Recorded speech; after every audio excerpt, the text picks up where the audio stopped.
Bonsoir. Hop. Bienvenue pour ce nouveau jeudi Moco Panacée en partenariat avec Midi Libre. Donc, nous sommes ravis d'accueillir Gaël Charbot, commissaire d'exposition et directeur artistique, ainsi que Edgar Sarin, artiste qui est actuellement, dont les œuvres sont présentées à l'exposition Parade, une scène française à voir au Moco. Et donc ce soir, nous allons vous écouter discuter tous les deux de la bourse Révélation Emmerich, qui a été créée à l'initiative de Laurent Dumas et de Gaël Charbot en 2014 pour accompagner les jeunes artistes de la création française, pour faire reconnaître leurs talents et encourager le plus largement possible leur diffusion.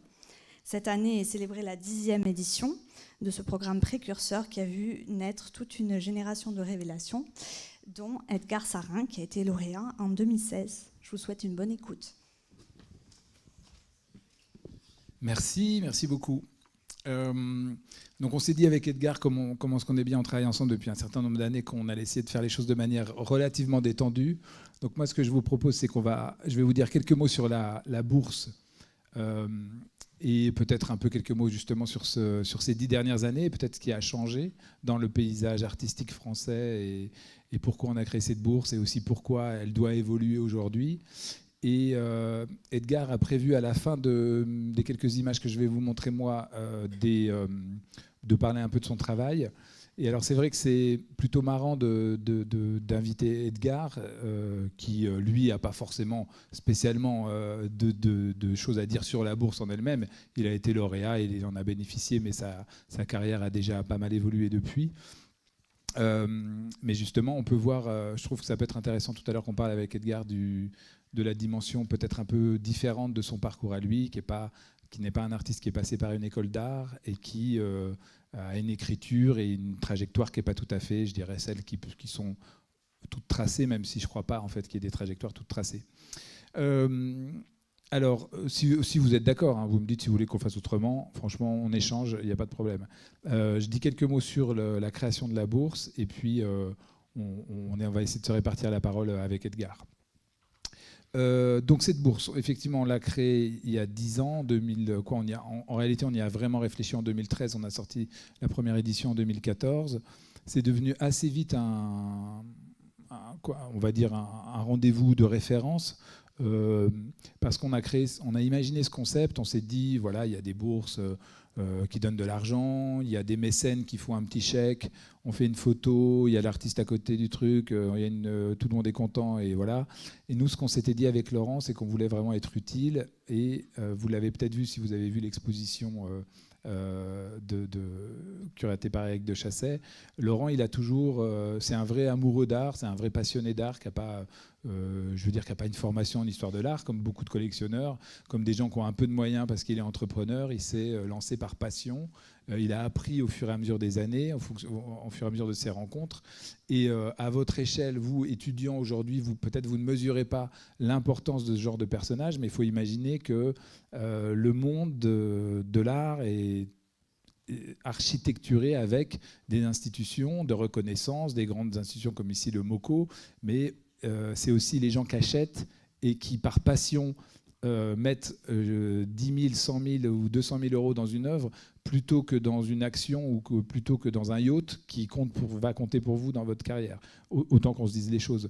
Et donc, en fait, ces collectionneurs qui ne sont pas si fréquents en France, il n'y en a pas des milliers, c'est des gens qui soutiennent notre travail à nous, le vôtre et le mien, et évidemment celui des artistes. Et cet écosystème-là est quelque chose de très important. Laurent, il se trouve que c'est un ami commun avec Edgar, parce que voilà, c'est quelqu'un qui s'intéresse en dehors de son métier, qui croit que l'art peut dire des choses d'autres sur le monde, qui peut éclairer le monde différemment. Et donc par passion, il s'est dit j'achète des choses et je soutiens plutôt des artistes français, parce qu'il achète des artistes aussi d'autres pays, mais il croit qu'il a un rôle à jouer, parce que effectivement tout ça repose sur une économie. Et donc il se trouve qu'il est aussi ami avec des galeristes et qu'il soutient un écosystème qui est la galerie, le musée. Il a été président du conseil d'administration du Palais de Tokyo. Il fait partie de cet écosystème. Et donc, il y a un peu plus d'une dizaine d'années, au gré d'une conversation qu'il avait eue au préalable d'ailleurs avec Nicolas Bourriaud, il était venu me voir en me disant voilà, est-ce que ça te dirait qu'on réfléchisse à un prix un peu différent qui soutiendrait des artistes, mais pas seulement leur donnant de l'argent. Moi, ce que j'aimerais, c'est soutenir des artistes et des galeristes et qu'on imagine un truc ensemble. Et il y a 10 ans, et c'est pour ça que je vous disais tout à l'heure, la situation a un peu changé. Il y a 10 ans, ce n'était pas tout à fait la même équation qu'aujourd'hui. Enfin, quoi, on va dire il y a 12 ans, 10, 11, 12 ans. Les galeristes étaient encore assez frileux sur l'idée de soutenir des très jeunes artistes qui sont proches de la sortie de l'école, par exemple, parce que ça représente un investissement de communication, de temps d'exposition, de production, et tout ce qu'on peut imaginer. Et c'était les prémices, pour moi en tout cas, d'une vraie ruée. Enfin, on n'était pas encore au moment où il y avait une vraie attention portée aux très jeunes artistes. Et en 10 ans, le paysage a beaucoup changé. Donc on s'est dit, à ce moment-là, il y a 10 ans, nous, ce qu'on peut faire, c'est embarquer des galeristes avec nous dans ce prix, embarquer un jury qui soit des professionnels éclairés qui vont nous aider à déterminer un lauréat, une lauréate. Et la galerie qu'on invite, elle va choisir avec moi, directeur artistique du programme, une sélection d'artistes. Et parmi ces artistes, avec le jury, on va choisir un artiste qu'on va injecter dans la galerie. C'est un peu étrange, mais en fait, ça a bien fonctionné. Ça a bien marché. Donc l'idée, c'était de dire, la galerie choisit avec nous des écritures artistiques qui sont des choses qui l'intéressent, mais sur lesquelles elle serait un peu frileuse de miser, je dirais, si elle était toute seule. Nous, on va l'aider, on va financer l'exposition de l'artiste, on va financer un catalogue, etc. Et on va aider à faire la première expo de cet artiste dans la galerie. Et on verra bien, si ça marche, cet artiste va rentrer dans le pool de la galerie. Et puis si ça ne marche pas, au moins on l'aura essayé. Et il se trouve que très vite, ça a plutôt marché. Alors, pour vous occuper, parce que généralement, quand on parle, il faut faire défiler des images, c'est plus sympa. Donc ça, c'est quoi? C'est des vues des expos, en réalité, qu'on a réalisées. Donc tous les ans. Et dès la première édition, on a été assez étonnés parce qu'on a eu beaucoup de candidatures et on s'est retrouvé très vite à 1000, 1200, 1300 candidatures, donc d'artistes venant de tous horizons, dont le pédigré, c'était qu'ils n'avaient pas de galerie, ils n'étaient pas représentés par une galerie, qui candidataient pour les Révélations Emerige, en sachant que la personne déterminante, donc la galerie partenaire, pouvait les intéresser. Évidemment, si vous avez une pratique de peinture abstraite et que notre galerie partenaire de l'année, c'était quelqu'un qui adorait la vidéo figurative, ça pouvait ne pas matcher. Donc l'idée, c'était vraiment que des artistes soient motivés par l'idée d'exposer dans la galerie partenaire. Et donc très vite, ça a marché. Donc là, ce que je vous fais défiler, c'est simplement des vues d'accrochage, des vues d'expo. Et notre fierté au fil des années, c'est que ces artistes sont restés dans ces galeries partenaires. C'est-à-dire qu'on a vraiment fait ce qu'on s'était dit avec Laurent, injecté chez des galeries plutôt établies. On n'a pas vraiment travaillé avec des jeunes galeries, on travaillait plutôt avec des galeries qui étaient déjà sur la place, qui avaient un marché, qui faisaient des foires.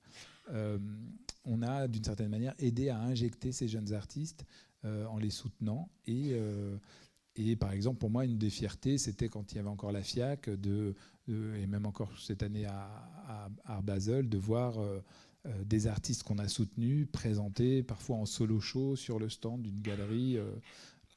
Voilà, et c'était évidemment en sachant que si cette bourse n'avait pas existé, probablement que cet artiste n'aurait jamais été représenté par cette galerie.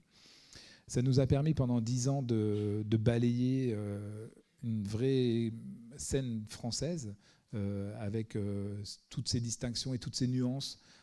Moi, ce qui m'a beaucoup marqué pendant ces 10 ans, c'est qu'on a pu voir les écritures ou les registres qui concernent plus la ville Arson, Lyon, Évry, les Beaux-Arts de Paris, Nantes.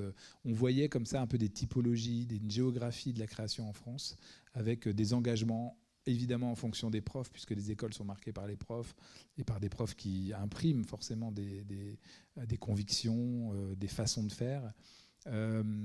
Et au fur et à mesure des années, est arrivé ce que vous avez vous-même constaté si vous faites quelques fois ou que vous achetez des magazines d'art, c'est que la peinture, depuis, ça avait déjà commencé, mais la peinture a tout envahi et est arrivé cet grand avènement d'artistes plutôt peintres qui fait qu'aujourd'hui, dans les foires, on voit 95% des murs des galeries qui sont couverts par des peintures.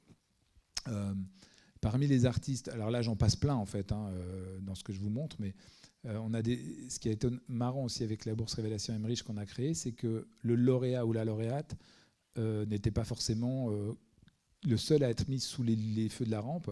Là, par exemple, c'est une installation de Bianca Bondi, que vous connaissez peut-être, qui travaille beaucoup avec des matériaux qu'elle oxyde, avec du sel, avec des installations qui sont très organiques, comme ça, qui vont évoluer dans le temps.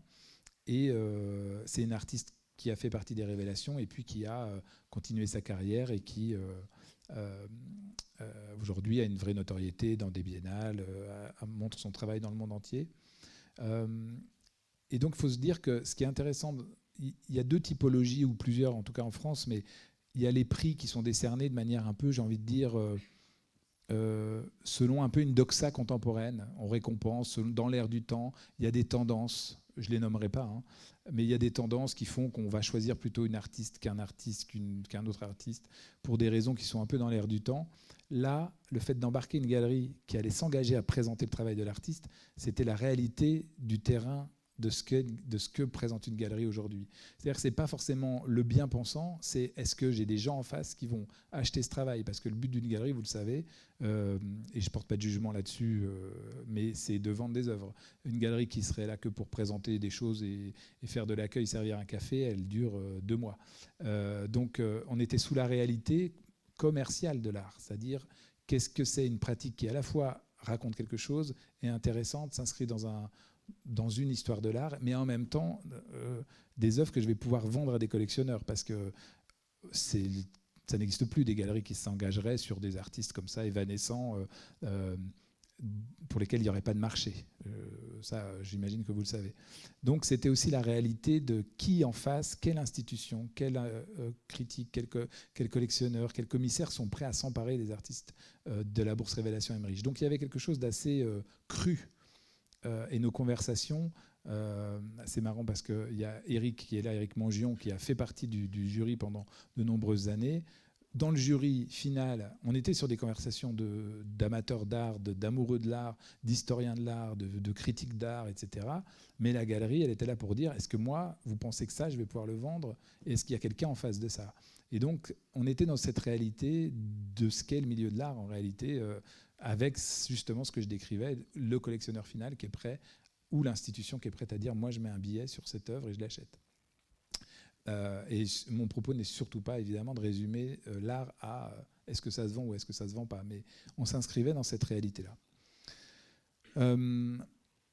Là, je fais une petite parenthèse parce que je sais que dans 15 jours, Hugo Schiavi intervient, et ça, c'était une des premières présentations d'Hugo Schiavi. Vous voyez, sur le mur blanc, là, on voit des moulages d'Hugo au moment où il était très rebelle, et il allait faire des moulages de statues de manière clandestine sur des monuments publics. Et je racontais à Edgar tout à l'heure, ce mur-là s'est écroulé 3 fois pendant l'expo, puisque ces sculptures étaient bien trop lourdes pour le mur, donc c'est assez cocasse. Mais bon, c'est aussi ça la réalité de la jeune création. Ce sont des œuvres d'Elsa et Johanna, un duo de photographes qui a bien beaucoup été montré depuis. Donc on montrait des pratiques très différentes, de la photographie, de la vidéo. On a montré toutes sortes de pratiques, bien sûr. Et effectivement, il y a quelques années, Edgar, en fait, je dois vous avouer un secret, j'ai encouragé Edgar à candidater à cette bourse parce que, évidemment, qu'on pouvait aussi, moi, dans mes visites d'atelier l'année, je disais à des artistes, tu devrais candidater, c'est intéressant, etc. Mais je savais que sa pratique était un peu étrange, un peu moins commercial que justement ce qu'on pouvait parfois attendre. Et Edgar, il a fait un choix très audacieux, puisque en fait, dans cette bourse, il y avait un moment d'oral qui terrorisait pas mal d'artistes. C'est-à-dire que chaque artiste présentait devant le jury, un peu comme vous, quand vous passez votre diplôme et vous devez présenter votre travail. C'est plus amical et ce n'est pas une notation, évidemment, mais il fallait parler du travail. Et je dois dire qu'Edgar, il a emporté le jury sur sa parole, sur son attitude, parce que ce qu'il a osé faire, ce que vraiment personne n'avait encore osé et personne ne l'a fait après, c'est que pendant la bourse Révélation Emmerich, il avait présenté cette pièce assez étrange, qui est en fait renvoyée en morse à un autre lieu. Donc il avait eu le culot de faire une œuvre qui renvoyait à un lieu qui n'était pas dans l'espace d'expo, qui n'était même pas tout près. Edgar, tu peux prendre la parole quand tu veux hein, sur ce sujet. C'était assez gonflé quand même, puisque ça invitait les spectateurs à décrypter un message en morse pour avoir une adresse postale où les attendait un truc que j'aurais du mal à décrire, une sorte de... une exposition, performance quand même, où on était accueilli par une personne. Donc c'était pas facile, je dirais. C'était pas une peinture qui vous tombait dessus. Et il se trouve qu'Edgar a fait un oral tellement habité, je ne saurais pas le dire autrement, qu'il y a eu une adhésion du jury et que le prix lui a été décerné cette année-là. Oui, c'était un peu... pardon. Bon, depuis toujours, je pense que ça, c'est un bon exemple d'un balbutiement de cette idée, mais je pense que c'est quelque chose qui appartient aussi à notre génération d'artistes, d'essayer de trouver un nouveau rapport avec l'espace d'exposition, comme si il y avait une certaine vacuité dans le fait de, on va dire, travailler à l'atelier. L'atelier est l'espace primordial intrinsèque pour tous les artistes, qui est un espace de solitude, de travail, d'intimité. Mais l'exposition, par sa structure intrinsèque, qui est une unité de temps, une unité de lieu, une unité d'action, permet, on va dire, d'élaborer un folklore pictural qu'on n'aurait pas pu trouver dans la solitude de l'atelier. Donc ici, tout le but, c'était de... c'est quelque chose qu'on a mieux théorisé, plus au Bernardin, je pense, dont on parlera après. Mais oui, il y avait sûrement une volonté de s'échapper du lieu d'exposition, et l'exposition était ailleurs. Mais c'était aussi un espace bizarre. Moi, mon sentiment, c'est que du point de vue de l'artiste, c'est pas... Moi, je me souviens, c'était même c'est pas des bons souvenirs dans l'absolu. Enfin, je veux dire, un concours... Merci Edgar. Non, mais c'est vrai, je veux dire, c'est un prix, je veux dire, c'est pas... C'est une exposition qui est teintée... C'est pas facile. C'est pas facile. Donc c'était un moyen de s'échapper. Oui, donc c'était quand même relativement pourri comme projet. Mais effectivement, Edgar, typiquement, c'était pas l'artiste, justement, et c'est ça que je trouve, pour nous, est plutôt flatteur, enfin pour ce projet, c'est qu'Edgar, normalement, passait pas dans les mailles de ce genre d'exercice, de bourse, etc.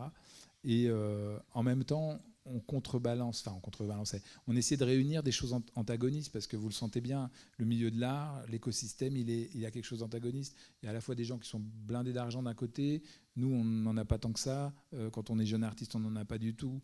Il y a des choses qui sont complètement paradoxales qu'on retrouve quasiment dans aucun milieu, peut-être dans les milieux de la tech, mais encore je ne suis pas sûr, avec des espèces de, comment ça s'appelle, des business angels, et puis des gars qui ont 3 idées, qui sont là, mais... C'est assez bizarre notre milieu finalement. On croit à des idées, on croit que nos idées vont s'incarner dans des formes, on pense qu'on va changer le monde. En même temps, il y a de l'ego énormément, donc tout est super comme ça fragile, nous concerne de plein cœur. Et on crée une bourse. Et Edgar, il est arrivé d'une certaine manière je sais pas comment dire, à réconcilier toutes ces difficultés, toutes ces choses un peu antagonistes. Et le jury l'a senti. Alors on choisissait un jury qui venait aussi justement contrebalancer, je l'ai déjà dit, cet aspect seulement commercial. Et il se trouve qu'aujourd'hui, l'aventure qui a démarré à ce moment-là entre Edgar et la galerie Michel Rhin, elle continue. Et que aussi, Michel Rhin, c'est un galeriste qui a cette capacité de travailler avec des artistes qui sont peut-être plus complexes, pas forcément toujours très faciles, etc. Donc voilà. Et on a donc mis l'accent chaque année sur cette connexion artiste-galeriste, qui reste un métier totalement indéfinissable, celui de galeriste, puisque imaginez la vie d'un galeriste, il se lève le matin, il a un carnet d'adresses, si je fais court, il doit aller séduire des gens il va convaincre d'acheter des artistes en essayant de choisir des mots qui ne sont pas toujours le reflet exact de la pensée de l'artiste, parce que si vous mettez la pensée de l'artiste en face de quelqu'un qui est prêt à vous signer un chèque, parfois les deux mondes ne se rencontrent pas. Et donc le galeriste, c'est un peu l'interface de ces deux univers qui essaye, parce qu'il a des convictions. Et en fait, dans nos métiers, généralement, vous l'avez remarqué aussi, que ce soit des profs, des directeurs d'institutions, des commissaires, etc. En fait, généralement, on vient tous d'un vrai truc de conviction. Je ne connais pas beaucoup de gens qui sont dans l'art comme des chacals, comme ça, des requins qui sont en train de se dire c'est souvent des gens, on a tous un petit pet au câble en fait, on a tous une petite faille, on a tous une sensibilité, on a tous un truc qui fait qu'on croit que ça va passer par l'art, qu'on va changer le monde, qu'on va changer les vies, qu'on va convaincre, qu'on va contaminer, qu'on va donner de l'énergie, voilà, on pense ça. Enfin, j'espère que vous êtes majoritairement dans ce cas-là, sinon ça va être très dur pour vous, parce que si vous n'avez pas ce truc-là, ça va être un moteur en fait, et votre différence, votre singularité, même si ce mot est un peu galvaudé, mais qui va faire que vous allez dire des choses qui se disent nulle part ailleurs. Pas dans le milieu de l'entreprise, pas dans le milieu politique, pas dans le milieu économique, pas dans le milieu administratif. Nulle part ailleurs, on parle la langue qu'on parle nous. Quand on regarde une forme, on regarde une bougie, comme là, on se dit, il y a un câble, une multiprise, qu'est-ce que c'est que ce truc, quoi? C'est de quoi on parle, en fait. Et en fait, nous, on sait qu'on a presque quelque chose. Et d'ailleurs, Duchamp disait ça, il disait... je crois que l'art a un rôle para-religieux à remplir. Et Duchamp disait ça. Pourtant, Duchamp, on ne l'attend pas forcément sur l'aspect spécialement mystique, mais on n'a pas bougé depuis Duchamp. On croit que l'art peut cristalliser des formes qui ne sont pas réglées ailleurs dans la société. Et donc Edgar, quelque part, moi, c'est un artiste et un de ceux qui m'a le plus inspiré en tant que commissaire. On s'était rencontrés un peu avant les révélations. Et il a toujours imaginé des formes qui m'ont déboîté, qui m'ont surprise, qui m'ont m'ont pas mis parfois dans le confort. On parlait tout à l'heure, c'est dommage qu'on n'a pas de vue des Bernardins. Non. Tant mieux, je pense. J'avais invité Edgar au Collège des Bernardins quand je dirigeais la programmation au Collège des Bernardins.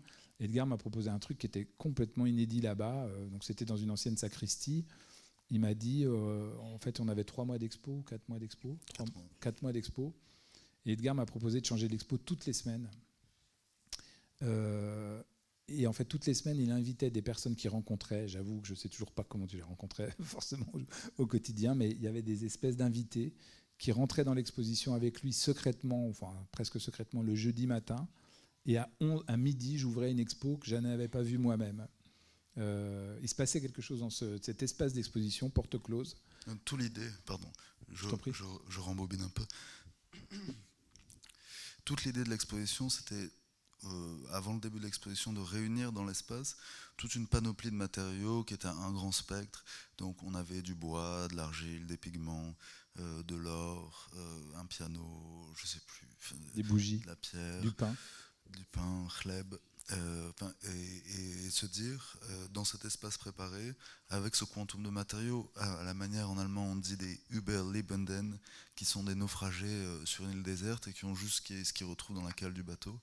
On va essayer c'est une expérience, on va essayer de retrouver dans cet espace artificiel un espèce d'équilibre politique et un espèce d'équilibre de société au sein de l'espace, comme un peu à la manière d'une première sédentarisation, qui est toujours un geste fondamental, je pense, dans mes expositions, et pour beaucoup d'artistes par ailleurs. Donc là, l'idée, c'était que toutes les semaines, on fermait l'espace pendant les heures d'ouverture.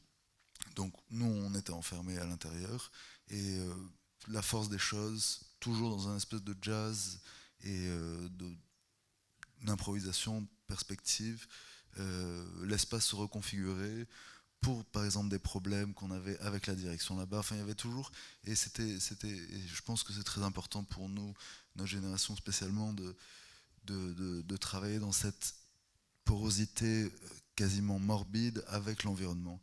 Et c'est bien là que je dis dans les expositions, enfin, moi c'est sûr que d'une certaine manière, une nouvelle œuvre, elle m'intéresse à partir du moment où elle procède d'une évasion par rapport à la précédente. Et donc, il faut toujours... il y avait Didier Huberman qui citait Pasolini, qui lui-même citait Shklovsky, qui parlait des formalistes russes, qui parlait de maintenir un protocole pour maintenir une incertitude fondamentale. Et j'aime beaucoup cette idée, parce qu'elle est très belle bien sûr, mais aussi parce qu'elle parle bien de cet état de concentration et cet état d'équilibre, enfin, et cet état ce moment de cristallisation, un petit clinamen qui va amener la cristallisation. Donc c'était vraiment, c'était avant tout, c'était un moyen enfin voilà. Donc c'était le début de l'exposition comme un lieu de production complémentaire et aussi comme un lieu d'improvisation. Oui. Et un lieu aussi où, dans mon souvenir, toute cette matière qui avait été ramenée au début, finalement plutôt sortait de l'espace. l'expo, elle est plutôt allée vers un amenuisement progressif. On voyait de moins en moins d'éléments, je veux dire. Peut-être les bougies ont brûlé, le pain on a dû le manger, mais il y a des œuvres qui sont formées et après qui sont, c'est plus. On avait un stock de matériaux et tout s'est raffiné au fur et à mesure et à la fin on avait un corpus d'œuvres qui avait été créé dans l'espace d'exposition à travers un système de contraintes qui chacune était propre à un moment, qui a cristallisé à un certain moment donné. Mais sûrement, comme les objets se sont assemblés, on a peut-être eu un sentiment d'appauvrissement. Non, je dis appauvrissement, pas du tout. Oui, pas du tout au sens, mais un sentiment de clarification, de classement, etc. Fort probable, mais c'est justement le but de l'exposition. C'est quand on disait une unité de temps, l'exposition commence, on ne sait pas ce qu'elle va advenir. Et si tu peux mettre la Kaaba, peut-être. Bien sûr, monsieur. Là, on voyage dans quelques accrochages d'Emerige. Mais on y reviendra peut-être tout à l'heure si vous avez des questions. Oui, donc typiquement, donc ça, les Bernardins, c'était 2017, je pense. Donc c'était cette idée là, justement de réussir à créer l'exposition comme un système qui va permettre à des œuvres, à des gestes de se cristalliser. Et avec le temps, j'ai trouvé un espèce de petit système. Ici, cette pièce, c'est ce qu'on a appelé la Kaaba. En fait, ça, c'est un truc que j'ai fait au Centre d'art de Clamart, donc il y a 4 ans. Et j'étais allé visiter l'espace. Et juste à côté, il y avait le bois de Clamart, dont Georges Brassens parlait, que je connaissais pour ça. Et il y avait une tempête la veille qui avait fait tomber des arbres, qui avait fait remonter par leurs racines une qualité de terre extrêmement noble, qui est normalement à 2 mètres de profondeur. Donc on a dit, ok, on a pris 15 mètres cubes, dans mes souvenirs, de cette terre dans le bois d'à côté, on l'a ramené dans l'espace d'exposition, et on est venu à 40, et on a dit, on va construire toute l'exposition avec ça. Donc une des pièces qui sont sorties avec cette terre, c'était donc cette Kaaba, qui faisait 10 mètres de long, qui était un peu, qui est tirée, que j'ai vu dans une exposition très belle, dont il reste que le catalogue, qui est une exposition de 62 au MoMA de Bernard Rudowski, qui est un architecte, qui s'appelait Architectures Without Architect, qui était un premier référencement de toutes les architectures vernaculaires dans toutes les cultures. Et ça, c'est tiré de formes de greniers celtes qu'on trouve en Espagne. Ça s'appelle des auréaux, qui a été repris après par l'Église comme un symbole de puissance. Il y a des très belles enluminures, enfin patati patata. Donc voilà, toute l'idée de cette pièce, ça c'était au début de l'exposition. Donc c'est jour 1, c'est fait en torchis avec l'argile, et moi, l'exposition a duré longtemps, et au gré du vent, je revenais, et je commençais à peindre dessus. Enfin, il y avait un processus de barbarisation, comme là, les toilettes. Vous avez de très beaux toilettes ici. Il y a des graffitis qui sont très émouvants, je trouve. Mais c'est exactement le même principe. Donc il y avait des choses qui commençaient à apparaître sur la structure au fur et à mesure. Un espèce de jazz, barbarisation, on va dire. Et à la fin de l'exposition, un peu à la manière des colons britanniques qui pillent les trésors de l'Égypte antique au sabre, tous les endroits de la structure où il y a une peinture qui est apparue, on l'a découpée, on l'a prélevée, et tout le reste de la terre qui n'avait pas éclos, on va dire, qui ne s'était pas cristallisé dans un folklore pictural, on l'a remis à la terre. Donc en gros, cette pièce qui vient d'entrer dans la collection de Pompidou avait un statut ambigu dans l'exposition en tant que structure de récolte au sein de l'exposition. Voilà. Donc ça, c'est des choses qu'on a un peu, qui sont arrivées, donc ces architectures, qui étaient déjà présents au Bernardin, oui. Cette idée. Mais c'est un peu comme un piège à mouches, et voilà, on récolte les mouches. Ouais. Pour une anecdote du Collège des Bernardins, un des jeudis, en fait, ce que je n'ai pas précisé, c'est que pour moi, commissaire, donc j'étais responsable de ce que je montrais, presque, je dirais, en termes de légalité, c'est-à-dire que je devais m'assurer que on présentait des choses qui pouvaient ouvrir au public. Le Collège des Bernardins, en réalité, c'est un endroit, on va dire, para-religieux à Paris, fréquenté par des étudiants en théologie, etc. Et donc, un jeudi, en protestation à je ne sais plus quel truc, je ne sais plus quelle était l'histoire avec l'administration, Edgar et les personnes qui l'avaient invité avant que j'arrive avaient clos l'espace. En fait, on rentrait dans l'espace par une porte, et là, c'était totalement barricadé. Et donc, pendant une semaine, on ne pouvait plus rentrer du tout dans la sacristie. Et comme on avait dealé sur notre code d'honneur à nous avec Edgar qu'on ferait un truc chaque semaine, pendant une semaine, j'ai dû batailler avec l'administration pour leur faire accepter qu'il n'y aurait plus de visite de l'espace, parce que par ailleurs, c'était un endroit patrimonial où il y avait des visites historiques de cet ancien... de ce lieu historique, monument historique à Paris. Et donc là, c'était barricadé, et donc c'était pas possible. Donc d'une certaine manière, Edgar m'avait mis en porte-à-faux, moi m'avait court-circuité. Je devais être l'espèce de bras armé de sa proposition face à l'administration qui payait par ailleurs à ce projet. Mais bon, voilà, c'est la règle du jeu. Et donc effectivement, pendant ces 3 mois, toutes les semaines, c'était vraiment le sentiment d'une organicité, d'une exposition qui générait des choses, qui changeait de situation, qui se métamorphosait et pour lesquelles une petite partie du public a pu comprendre, entrer dans cette logique et venait donc régulièrement. Et ce qui faisait aussi que personne ne voyait la même expo, parce que généralement, on va voir une expo une semaine et à Paris, on ne repasse pas tous les jours par le même endroit. Et donc, plein de gens n'ont pas vu du tout le même projet. Ce qui n'est pas simple non plus. Là, je reprends un peu de hauteur. Quand vous présentez le travail d'un jeune artiste à l'époque, Edgar, qui n'était pas l'artiste reconnu plus établi qu'il est aujourd'hui. Et donc, même pour lui, c'était une prise de risque, je trouve, assez gonflée. Et ça nous renvoie à sa proposition pour le prix Emerige, d'être dans une forme qui n'est pas identifiable, qui n'est pas quelque chose, je dirais, c'est pas une signature. C'est pas certains des artistes que vous pouvez voir là dans l'exposition, justement, de la collection de Laurent, où il y a une patte immédiatement reconnaissable, une écriture, un Jackson Pollock, quoi, pour faire court. Là, il fallait... des gens se faisaient une idée du travail d'Edgar. D'ailleurs, souvent, il a été... comment dire, j'ai souvent entendu des gens très tranchants par rapport à son attitude, à son approche. Et moi, je savais que c'était un artiste complexe, lent, qu'il allait devoir... qu'il allait falloir qu'il apprivoise, ou que les gens apprivoisent son travail. Et donc c'était un pari très difficile. Et je me félicite quand même que pour ces révélations Emerige, qui reste un prix désagréable, comme tu le dis, mais que le jury ait senti cette énergie-là, cette capacité-là, et qu'un galeriste ait misé d'une certaine manière et pris ce risque, qui est exactement le but de Révélation Emerige, sur une pratique aussi risquée d'une certaine manière. Parce que... voilà, ce qu'on décrit là au Bernardin, c'est un projet très risqué, d'une certaine manière, qui aurait pu fermer avant l'heure, administrativement. Mais oui, mais cette idée, je pense que tant qu'on est vivant, qu'on a de l'énergie, c'est important de faire des expositions pour nous comme un outil de réflexion. Il faut que ce soit intéressant pour nous les artistes. Et donc c'est pour ça que je pense que c'est assez primordial d'utiliser l'exposition, de maximiser sa capacité. Et le spectateur, c'est des questions qui ne m'intéressent pas trop. On dit toujours que moi je commence à considérer le spectateur à partir du moment où il arrête d'en être un. Et je pense que c'est assez vrai, mais faut pas trop se questionner là-dessus. Mais je pense que c'est important de faire des expositions qui nous donnent envie de les faire et qui nous font sortir quelque chose de nouveau dans un nouveau contexte. Est-ce que tu veux qu'on parle d'un projet beaucoup plus récent qui remonte à l'année dernière? Je ne saurais pas quoi dire.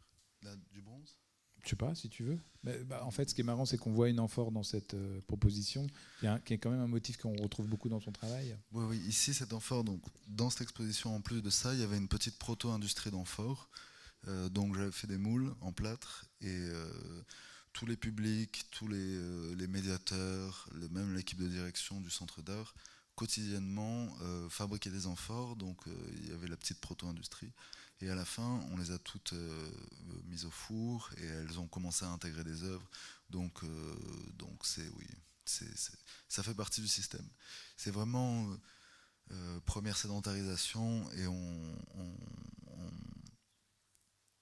on tire de tout ça comme un nouveau folklore et il y a des objets qui sortent in fine de l'exposition. Et donc, Edgar, c'est donc un artiste que j'essaie d'accompagner à ma modeste mesure depuis un certain nombre d'années. Il se trouve que je dirige depuis quelques années un programme qui s'appelle Un été au Havre, où on passe des commandes, où j'invite des artistes à imaginer des œuvres à l'échelle de la ville. Et donc, ce que vous voyez ici, c'est marrant de voir le rapport entre cette petite amphore fabriqués de manière très artisanale. Et ce projet qui fait pratiquement 12 mètres de haut, entre 10 et 12 mètres de haut, qui sont des amphores replacés dans un contexte portuaire, qui sont évidemment je dirais, qui font une adresse immédiate à la circulation des marchandises, à leur histoire, à l'histoire de la circulation de ces marchandises. Si vous connaissez un peu le port du Havre, mais comme le port de Marseille, hein, le standard du paysage, c'est le container marqué CMA CGM ou marqué de toutes les marques de transporteurs. Et donc Edgar a fait juste ce clin d'œil et cette espèce presque de bond historique en ramenant l'amphore dans cette espèce d'écosystème d'origine qui est la circulation des marchandises dans un port. Donc c'est une œuvre qui est pérenne, qui aujourd'hui fait partie de la collection d'un été au Havre, mais ça montre aussi la trajectoire d'un artiste avec lequel moi je travaille depuis une dizaine d'années, qui était au début émergent, en tout cas encore en devenir, et qui intègre une collection publique avec tous les enjeux que ça pose, puisque là, c'est pas une œuvre, on n'est pas dans un musée avec marqué culture, avec des marches et des portes qu'on ouvre. Là, on est vraiment dans l'espace concret de la ville, des habitants, des touristes, des voyageurs, des nationalités, de toute la diversité urbaine. Et là, l'œuvre, elle sécrète son sens sans que personne ne tienne la main au public pour l'appréhender. L'idée de cette pièce, c'était de faire un trou dans la terre à l'endroit où elle allait être implantée, construire une amphore avec cette terre et après reproduire cette amphore en bronze, un peu à la manière d'une fontaine, un geste très simple qui ressemble maintenant à un brancusi. Mais l'idée, c'était... j'aime beaucoup cette idée de geste anonyme.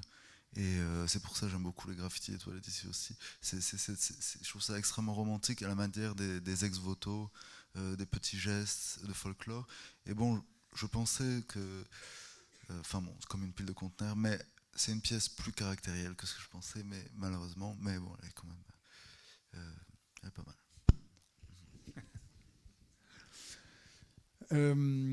Ça, je te laisse en parler. Ça, c'était au Japon. Et donc ça...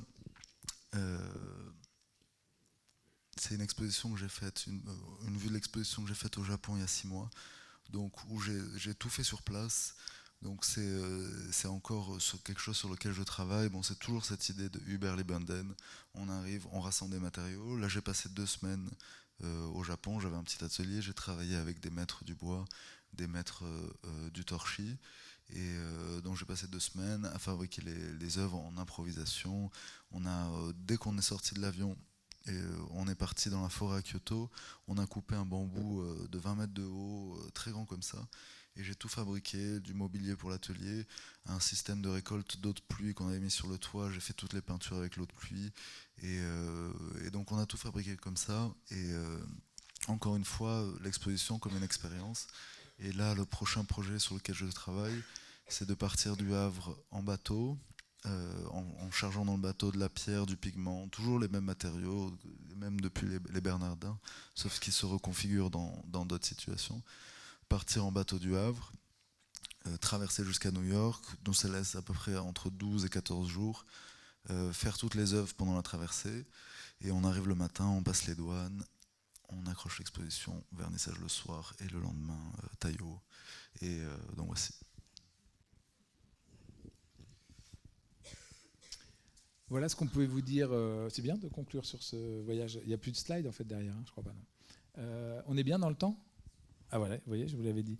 Et maintenant qu'on a fait le boulot, on veut bien échanger avec vous plutôt sur des questions existentielles, toutes ces choses qui vous tracassent et pour lesquelles on ne peut rien pour vous.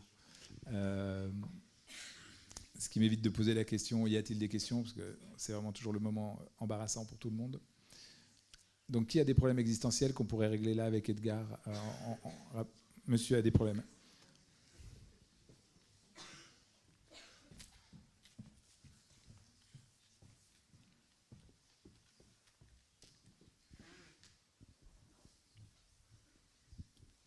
Bonsoir. Du coup, ce qui m'intéressait, c'est qu'à un moment, lorsque vous êtes passé à l'oral, on a dit que vous étiez habité. Et ce qui m'intéresse, c'est qu'est-ce qui vous habite ? Quelle entité ou autre ? quelle question vous habite? Moi? C'était pour Edgar cette Oui, question. c'était pour Edgar. C'est raté. Bien tenté, j'avoue.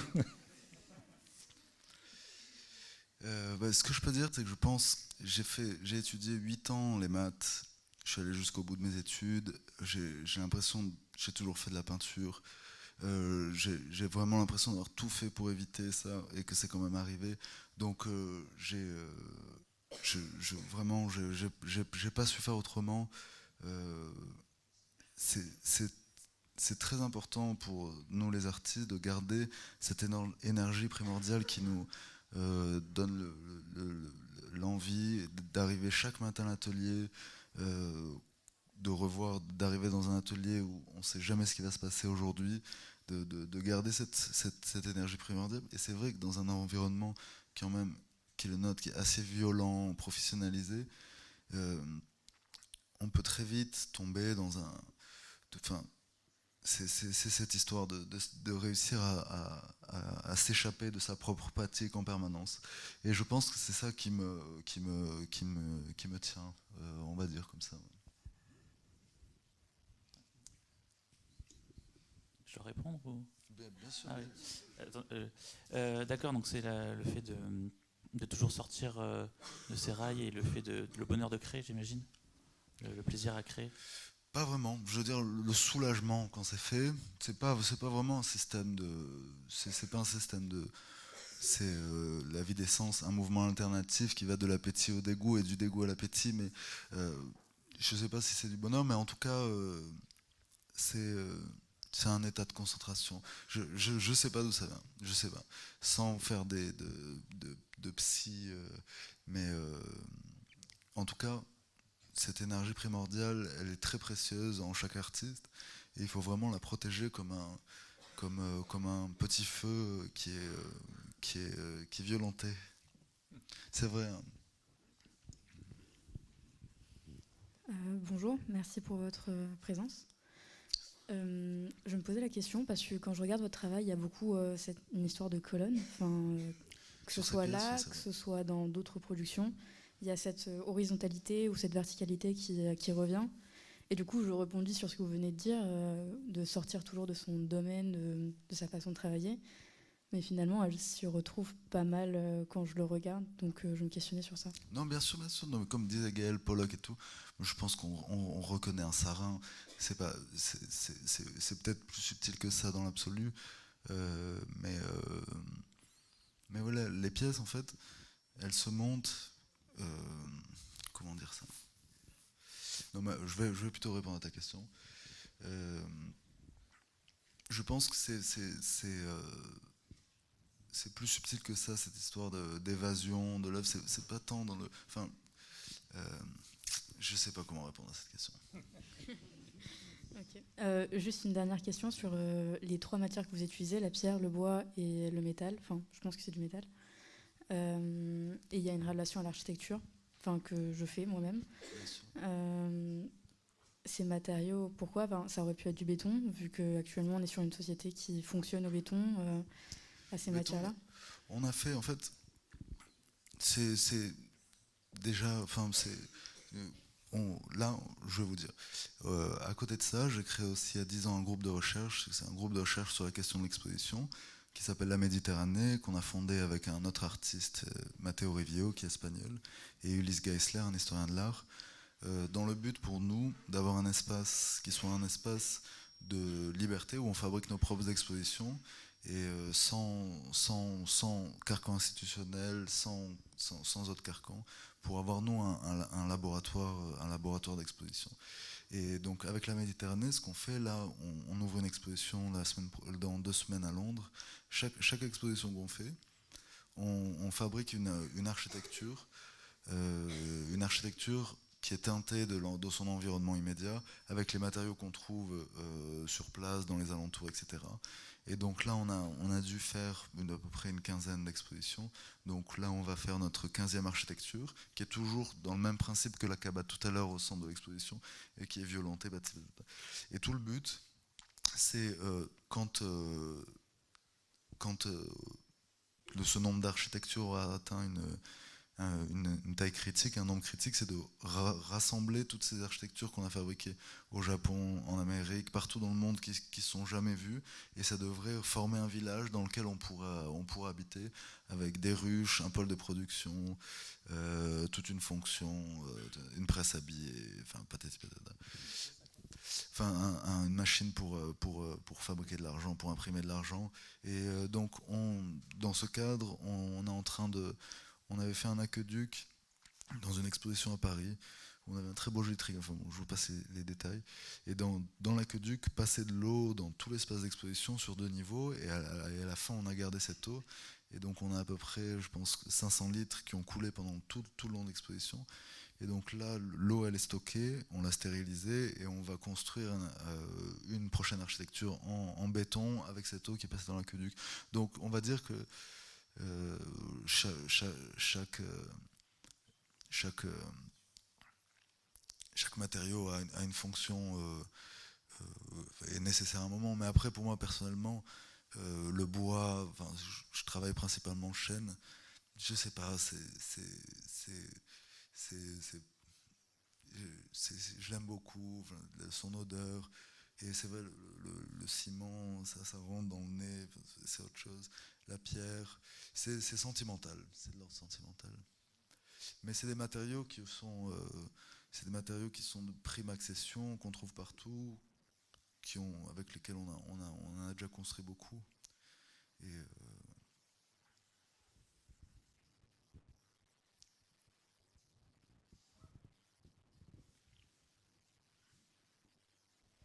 Bonsoir. Au début, vous parliez des différences entre les artistes et le milieu de la création et les personnes qui vont plutôt vendre ou promouvoir, en tout cas, ou montrer l'art. Selon vous, cette différence, en quoi elle influe la production des artistes et des jeunes artistes qui souhaitent rentrer dans ce marché, et, autant positivement que négativement, hein, bien sûr. Et comment nous positionner par rapport à ça, par rapport aux attentes réelles, disons, de ce marché-là, et l'utopie, disons, de création qu'on a à côté, comme vous disiez.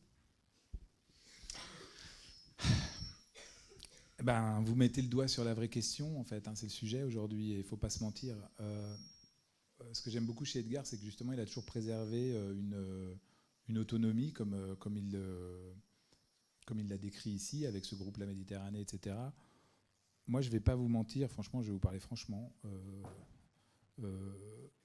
Celui qui m'a éclairé là-dessus, c'est Neil Beloufa, qui est un artiste que j'ai montré. J'ai fait, je pense, la première expo je ne sais plus, c'était il y a longtemps, tout début, il était encore aux Beaux-Arts et aux Arts Déco. Et Neil, très vite, il m'avait dit, moi, je m'en fous, je fais des biscuits. Les biscuits me servent à produire mes pièces compliquées. Et je me fous de la vie de ce que... Enfin, je résume, parce qu'il ne l'a pas dit exactement clairement comme ça, mais en gros, à un moment, il a dit, il y a des galeristes, ils veulent vendre des trucs, ils vont vendre les biscuits que je leur fais, si ça marche, c'est super. Moi, ça m'aide à réinjecter dans mon système, parce que Neil, c'est un artiste, je dirais d'une certaine manière, pour moi, il est dans la même famille élargie que ce que fait Edgar, c'est-à-dire que tout l'argent récolté, on va dire, sert à être réinjecté dans d'autres projets, dans d'autres trucs, dans une espèce d'aspiration comme ça, à produire des choses et une forme très conceptuelle ou bien très expérimentale. Et donc, Neil me disait, voilà, moi, je m'en fous, en fait, je fais 10 trucs comme ça. Il avait des gens même qui les faisaient pour lui, mais c'est pas sans rappeler toute l'histoire de l'art. Hein. Je veux dire, il y a des ateliers avec des gens qui produisaient de la peinture au kilomètre pour des gens qui voulaient de la peinture chez eux, dans des églises, etc. Non pas pour aller dépenser tout en coke et en soirée, en boîte de nuit, mais pour réinvestir dans des projets, d'acheter un atelier, de développer des trucs qui ne sont pas des choses commerciales. Et donc il se trouve que dans le milieu de l'art, il y a des lieux pour ça, je dirais, sans vouloir être caricatural, mais l'espace de la Biennale, l'espace du Centre d'Art, l'espace, je dirais, désengagé, enfin pas directement commercial, et un lieu où les artistes peuvent encore avoir ces moyens d'expression expérimental, audacieux, politique, tout ce qu'on veut. Et il y a ce circuit marchand qui, dans votre question, il y a, pardon si je réponds de manière un peu complexe, mais dans votre question, il y a comment ne pas être désabusé, etc. Effectivement, aujourd'hui, moi, si j'étais artiste, jeune artiste, je vais à Frise ou je vais à Art Basel et je vois, comme je disais tout à l'heure, 98% des cimaises qui sont remplis par des peintures, en fait. Là où il y a 20 ans, ce n'était pas forcément le cas. Et donc je me dis, si je veux en vivre, si je veux convaincre mes parents qu'ils n'ont pas fait une erreur de me payer une école d'art, et si je veux pas faire un boulot de serveur, et pas... et j'ai rien contre les boulots de serveur, je veux dire, mais si je veux maintenir ma pratique d'atelier, etc., il va bien falloir que je vive de ce que je fais, quoi. Donc c'est sûr que si mon travail, ça consiste à faire des performances nues dans la rue,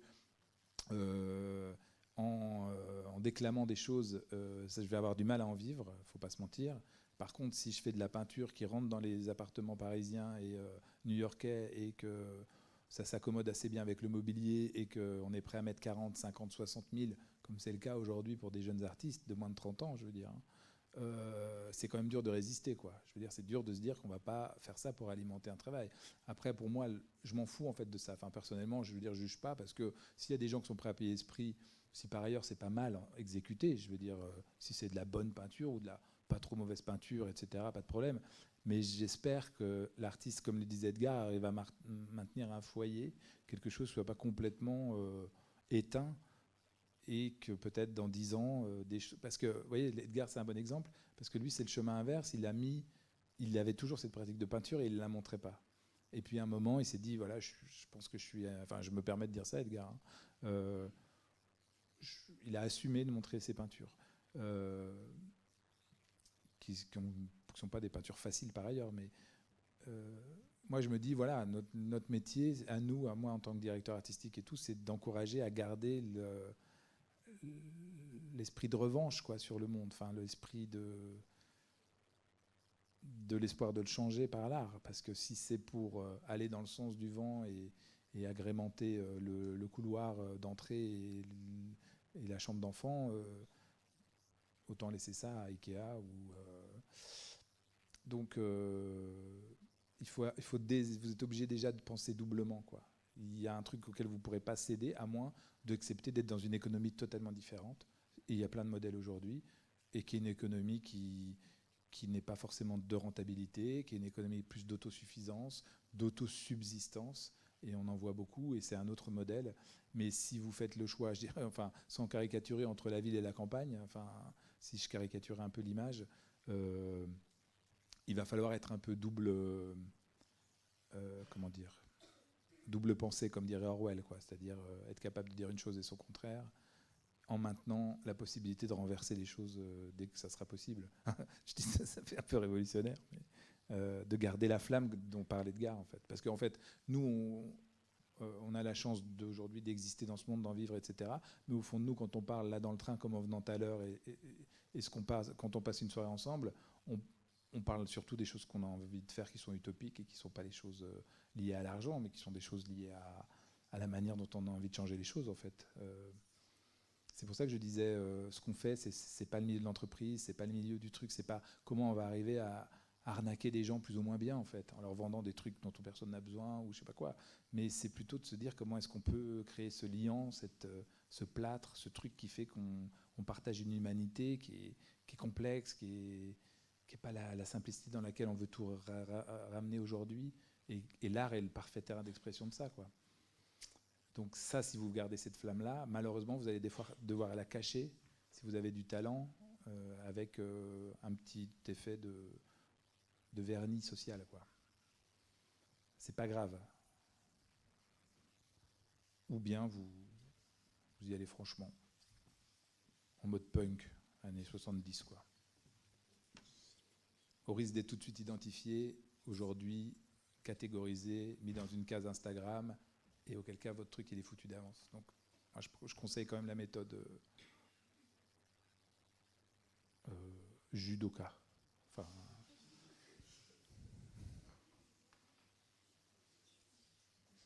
d'autres conseils pour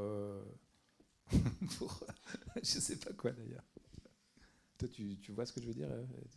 Plus ou moins, mais non, je pense que c'est dangereux. Enfin, ce qui est dangereux, c'est il faut être un objet qui soit identifiable justement, mais il faut que cette identité nous permette de continuer à la renverser, quoi. Donc c'est ce que je dis. C'est ce que tu as dit. Ouais. Bah oui, c'est ce que j'ai dit. En fait, tu m'écoutes pas. C'est à peu près ce que j'ai dit. Merci Edgar. Une autre question? C'est Euh, bien la peine.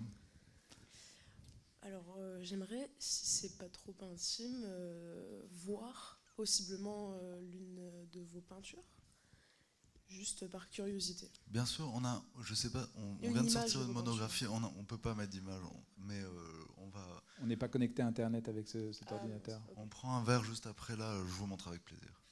On doit avoir un Ok. bouquin, une monographie, non? On va regarder. Mais dans l'expo d'Éric de Chassey, il y en a une? Peinture ancienne.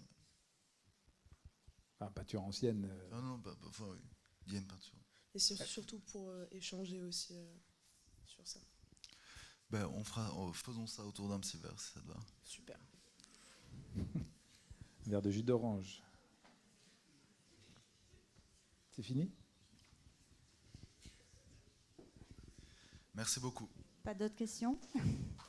Merci beaucoup à nos deux intervenants pour cette discussion enrichissante. À la sortie, vous pourrez, si vous voulez, prendre un exemplaire, justement, la publication de la bourse édition 2016, dans laquelle Edgar a participé. Et on se dit à la semaine prochaine avec saison 6, les artistes de l'École des Beaux-Arts. Merci, bonne soirée.